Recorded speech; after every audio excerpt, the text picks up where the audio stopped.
If you're confused about what this might mean, it might help to just think fire chief. Just think fire chief. How does the council work with, relate, the mayor work with and relate with the fire chief? What happens when there's a big emergency that involves the fire chief? What happens in your ward about the fire department? Do we get to, it's in my, I want to move a station in our ward? No. So think about that, and I think that's kind of the understanding. This is an alignment of organizational structure that I'm after here, so it's consistent and it's stable, so everybody understands how our government works, and there aren't different departments that have different rules that operate differently, and there's a greater alignment there.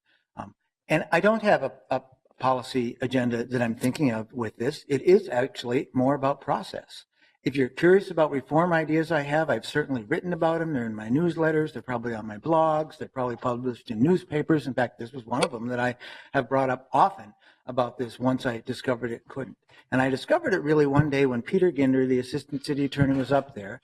This is probably in 2007 or 8, and I wanted an early warning system, and I didn't understand why the police department wasn't responding to my staff directions like every other department was about getting the early warning system set up. We could hear about it. We could approve what the early warning system is. This is a system so that people can identify red flags, maybe when an officer needs some mental health assistance or some training or some work because they're at risk for police misconduct. And we were supposedly going to get it way back then, and we still haven't.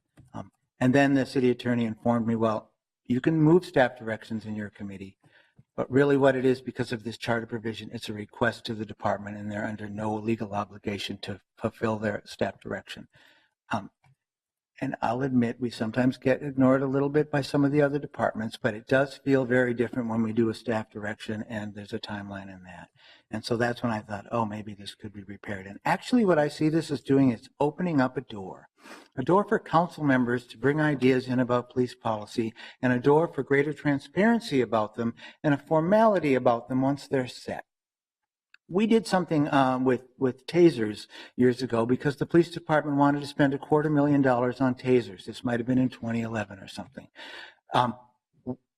In committee, public safety committee, I was able to stop the $250,000 for the tasers, and I said, show us your policy so we understand how they're going to be used. People are really worried. There's horrible stories about what's happened with taser use. Develop the policy, and they actually went to the Civilian Review Authority. That's the predecessor of our PCOC, Police Conduct Oversight Commission now. They developed a great policy. They brought it in. They told it, shared it with us. I clarified with the attorney, can the council approve this policy and pass it? And we'll know that's the police department's policy. That's up to the chief. So they shared it, and it was a good policy, and so we approved the $250,000. And then we went on our way, and actually the policy was posted on the police department's website for about 6 months. And then somehow it just disappeared.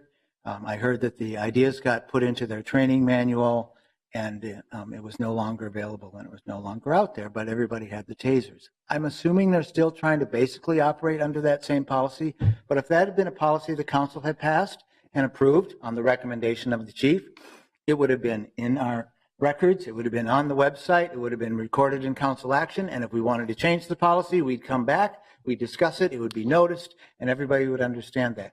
And that's what I'm hoping that we could do with this.